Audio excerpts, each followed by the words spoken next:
Master Shi Heng Yi, what do you mean when you say the words self-mastery? But also, why is it so important? Okay. So just taking apart, first of all, this word master, what does it mean? For me, it always refers to a person who in a very particular field, whatever that field is, simply has a quite high skill set, either skill set or also like a lot of experience in that field. So it means if there is something that you want to receive, it must come from somebody who already has spent some lifetime or has some type of access to knowledge that you until now don't have. It doesn't mean like a master or a teacher is more worth when it comes to being a human being than a student. So now, self-mastery at the same time means it is something related to each individual. It's a personal matter. Self-mastery meaning you have taken the decision that you want to commit part of your lifetime in developing something that makes you as a human being become more unique, become more powerful, become more experienced. And this is what I refer to as self-mastery. It is everyone needs to look into their own life and start perfecting their own life. It's not about perfecting something that is related to another person, which is not in our hands. Self-mastery meaning you understand that your lifetime on this earth is limited, and therefore you want to spend it as useful as possible in order to develop your character, to develop your own health, to develop your own emotional state to such an extent that you feel happy about this lifetime. That's what self-mastery means. Mastering your own life. That's what it means. Thank you. When I reflect on what you have just said about self-mastery, I wonder if for some people there's a slight contradiction there. And I guess why this question comes up for me is because I see today many people are getting confused because I believe they have an over-reliance on experts. So there's nothing wrong with experts, but I'll give you a very practical example where I could talk to somebody on this podcast today who is expressing that in their view, this diet is the best diet for human health. And the week after, I could be talking to another expert with the same qualifications, but who has a different perspective. And what often happens these days, I feel, is that people have outsourced their own inner expertise onto other people. And I feel we all need more self-mastery. Many of my patients do. I, of course, am always trying to cultivate my self-mastery, but I wonder if you can help us unpick that potential dilemma, please. Okay. So let's just assume you are interested in the field of martial arts and your only intention right now is, I want to learn how to throw a hard and efficient punch. That's it. So I can go to a Kung Fu master and he's going to show me his way of moving. He's going to tell me what other aspects or areas of the body you are supposed to move. He's going to show you and maybe teach you his methodology, his experience in how to develop throwing a hard punch. Then you go to a karate master and you ask the same. Then you go to a taekwondo master and ask the same. And then you go to a Muay Thai fighter and ask him the same. And afterwards you go to an MMA fighter and ask him the same. So chances are very high. On the one side, you get 5 different approaches. And now what my suggestion is, 5 different approaches means it worked probably for them. It worked for their life in what they have been doing. But for me, I'm trying to understand what is the similarity that I find in all 5 of them. So it's really like the mathematics. You are looking for the common, how we call it, the common denominator. Yeah.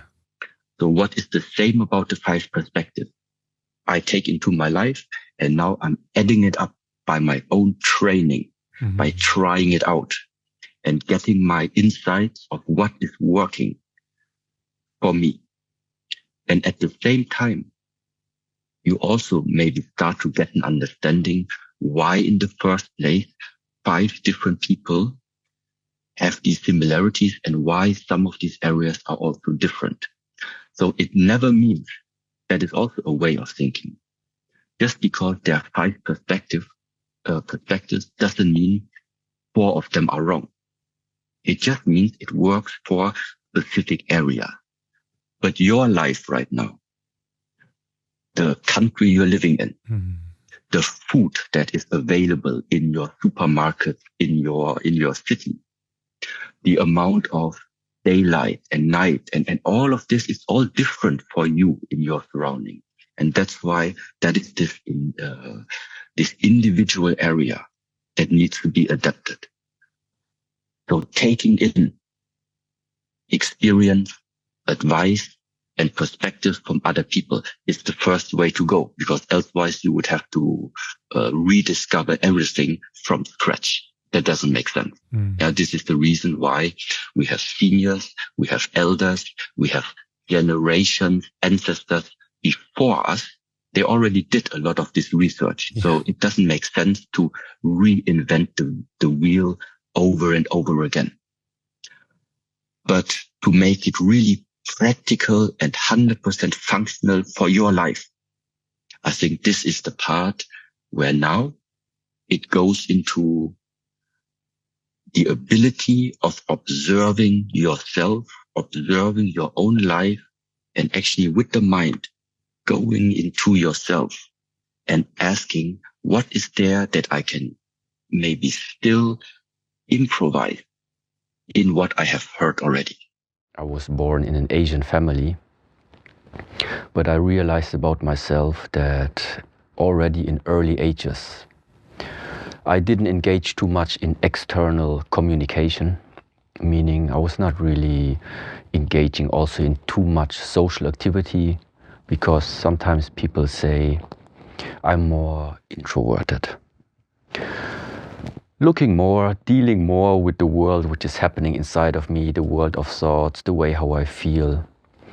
And so I just started to dive into this world of how is that connection, for example, between how do I feel? What are the baseline of thoughts that are like allowing these feelings to arise?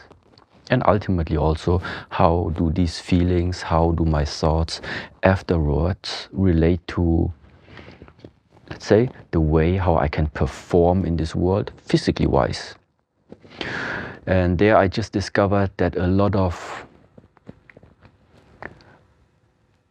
potential, a lot of possibilities that ultimately you are able to express in this world, for example, through the body, speaking about the performance in the martial art, speaking about the development that you can go through when you are training the martial arts. Well, the mindset 100% matters. But what type of mindset it is? These are the things that were interesting to me. And so I dived into different philosophies, tried out different things, got in touch with different teachers, always with the emphasis, how can I use knowledge which starts in the mind, but ultimately to translate it into, let's say, physical performance. But I did it exactly like I said for many years, mainly relating all of these practices to the martial art field. But at the same time, I also felt like all the principles, everything that I have discovered along this way, I think these are basic, fundamental principles that all humans, regardless of what type of activity you are doing, there is something about the same about all of us. And so that means it felt like you slowly start to discover something which is not just related to your life, but you see, actually it is something which is relating to so many other people's lives as well. And so my idea was, how can I try to translate what I see, to translate what I discovered into a language that even a non-martial artist, somebody who has nothing to do with Shaolin, can also understand, integrate it into his or her individual life, and then just see and experience by themselves there is some truth behind it. And when you have a certain guideline, when you have some values, when you have some principles underlying or underlining your lifestyle, it becomes very, very helpful and also gives you many different possibilities of slowly adjusting the way of life that you are living. Yes, and this is what I think. It is so good to make it simple. It is so good, it is so simple. But if nobody in this world ever told you something like this is existing, something like this is possible, then it's you're missing out on something. You know? And there is the same way how we jump back again. Why is it called like different generation? No matter what. Because our previous generations, they already gathered so much experience that in the best case, this type of knowledge can be passed on to the next generation. Meaning it doesn't take a lifetime anymore to get to a certain amount of knowledge which is useful for your way of life. Which means if you would base your life like this, you already start off by taking, first of all, into consideration the experience of your seniors, the experience of the grandmasters and the grandfathers, the experience of the masters and your fathers. First of all, just take it, just listen. There is nothing to discuss there. After you've taken it, then with this knowledge, you walk now through your individual life. And always think about, what did they tell you? So maybe the solution is already there. You don't need to figure it out by yourself. If the solution is not there, well, then it is good for you to now expand the amount of tools that you have in the toolbox of yours. But we don't always need to reinvent the wheel new and new again. Yes, and so this is the whole idea. Why I think sometimes in this world it's necessary if people know something. If people possess something that can benefit more people, I think it should be shared. Especially when it is not even pushed upon people. For me, I always see it like, I can sleep well if I know that I have invested our time today, for example, producing all of these things. Yeah, but with which intention? In order that one day this message is going to be out. And whoever has the question, it's possible he sees our videos. He sees our message. If somebody doesn't ask the question, there's no problem. But it's out there. At least we know it is out. And this is the whole emphasis. You know, no matter what you carry inside, what you maybe call as belief, or what is your life philosophy or whatsoever, nobody can look inside of you. So which means if you carry something valuable inside of you, I think there must be a way also to express it. Meaning there must be a way to actually see how much of this internal personal development at the end have you for yourself put into practice, and how does it translate into your daily actions? I think in the past 10 years, 11 years, I was very aware whenever I'm using this word belief, because I think it is something personal from human to human, what belief is. But growing up and always being like technically oriented, let's say like this, I like to have proof. So just like from my character, I like to have proof. So for me, it's not a problem to listen to the advice of seniors, to listen to the advice of teachers or other people. But after some time, if there is no proof for the efficiency of that method, or for the efficiency or some type of truth of what they are saying, then for me it's not about I stick to that thought now because I believe in it. No, then I maybe try out other ways. So for me, I need to have proof. And that's why a lot of things in this lifetime right now have always been based upon I take teachings, Buddhist teachings, Shaolin teachings, Taoist teachings, Confucianist teachings, even Christian teachings. I try to understand what's the message behind it. And then I look into my life, I look into the daily structure and try to see, is there anything in my personal life, 24-hour days, 7 days a week, that I can relate to what this teaching is saying? So, and if I find something where I say, okay, maybe this is what is meant with this. Okay, then that means now I have something that I can apply, which absolutely starts to make sense for me.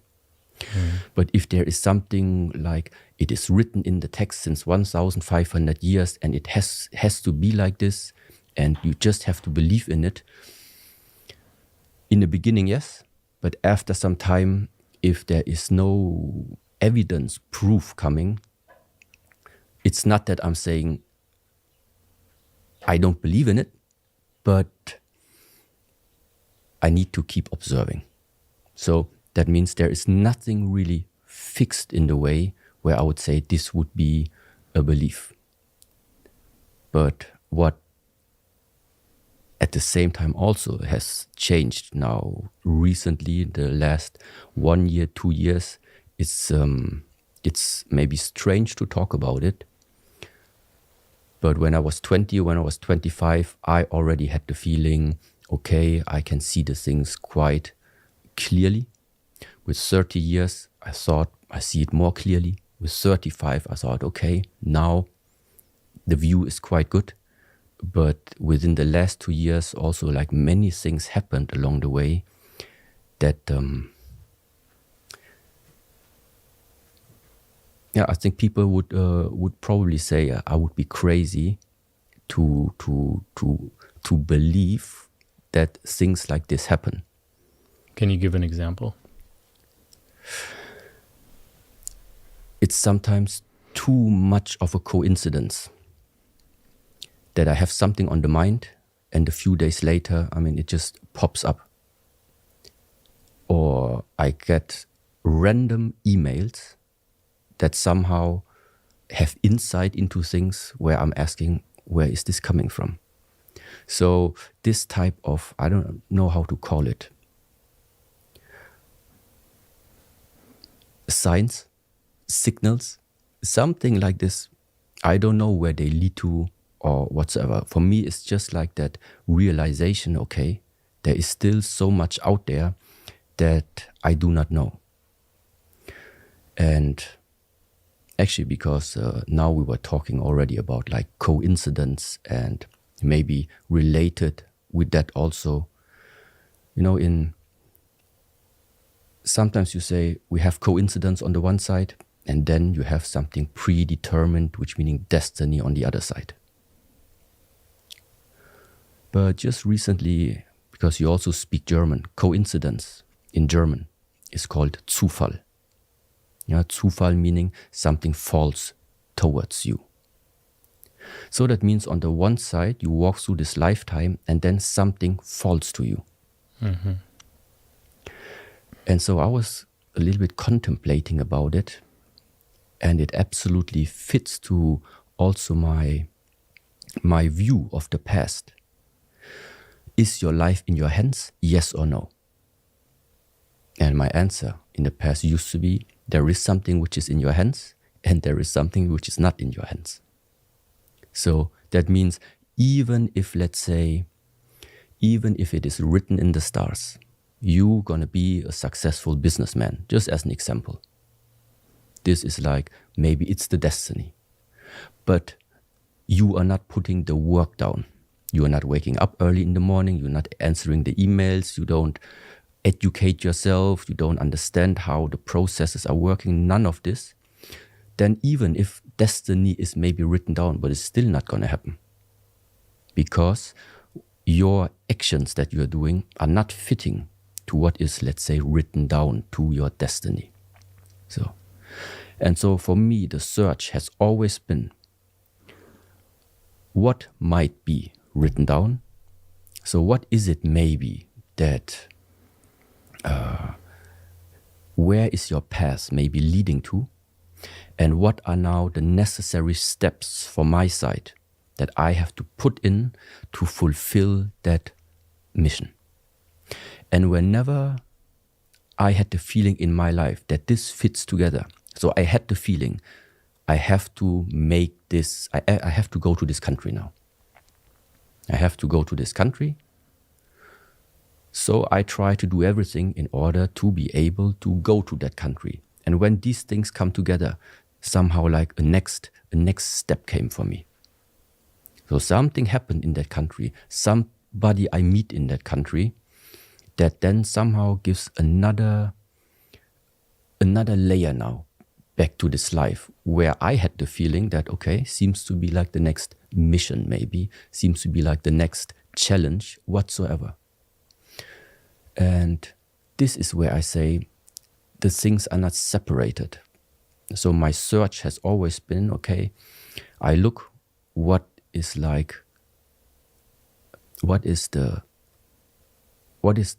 global spirit on the one side telling me, and what is my personal internal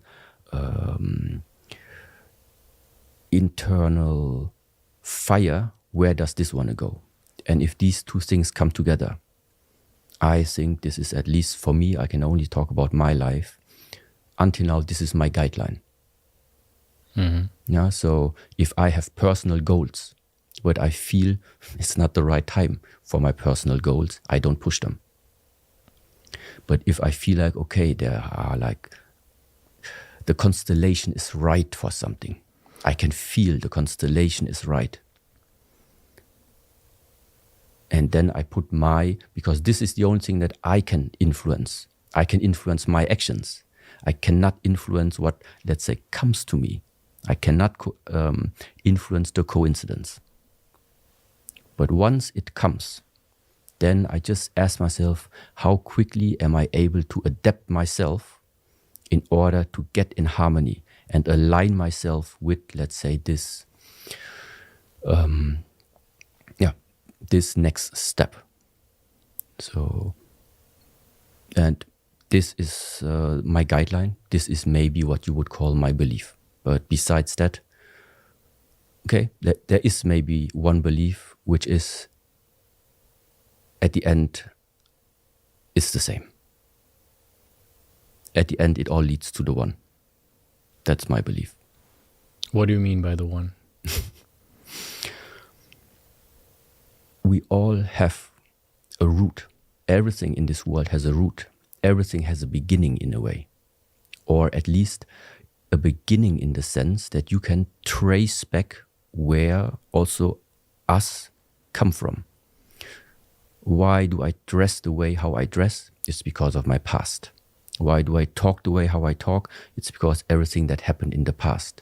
Why do I look the way in the face how I look? Because everything in the past. So now, but not just in the past that I'm aware of being alive, because like my face also, I think my ancestors 20 generations before me had the same facial expressions. So what it means for me is that from the far, far past, still some type of information, in this case, biological wise, is transferred into the present.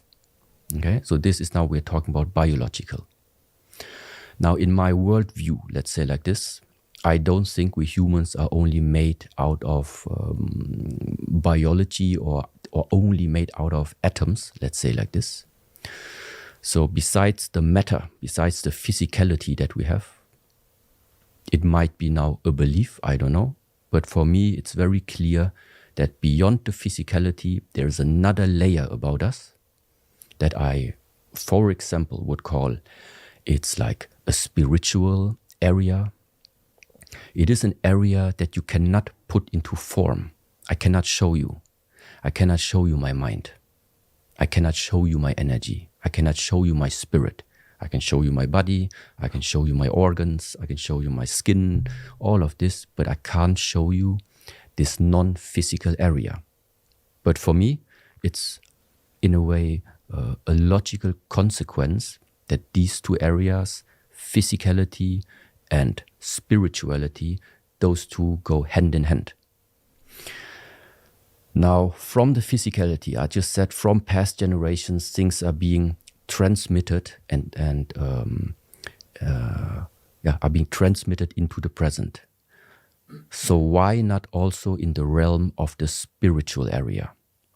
Meaning information, things that past generations have learned, things that past generations have become aware of, have trained their consciousness. So why not this area would also have an impact actually on the person who you are today? So for me, it's not a question. For me, it's like this. Okay? So, and therefore, tracing back all of this, the question still remains, where are we all coming from? So, and this is where I say, your source is the same as my source.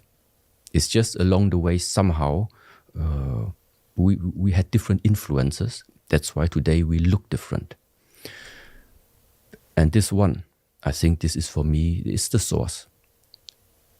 Other cultures, other nations, other countries, they maybe have different expressions to it. But for example, in Buddhist teaching, number one, I make it really simple. Number one is about you yourself become suffer-free, first of all, for yourself. And second one is develop the compassion to help other people, other beings, not just humans, to attain or at least to get along the same path for personal liberation. So why is that compassion so important? Because ultimately we are connected. So simple expressed, it's like this in this room right now. We are like 5 people. Now just imagine this room would be locked. And we have a limited amount of food, a limited amount of drinks. So if I would now just say, okay, good, I will just take everything to me. So as long as I survive, it's all good. You all can suffer. It automatically has caused conflict. Now, so it's just a question of time until we're going to break out in a fight. Why? Because in Buddhist teachings, we say it is impossible to become happy, satisfied, free on your own. Why? Because you are connected. So there is only one way to really sustainably remain somehow in peace, remain somehow in peace. And that one is to look for a way that we all are connected and share what we have. Either we all succeed or we all fail. That's it. But it's not possible that an individual within a society succeeds alone and the others suffer. Then the conflict is embedded already in the core of this approach.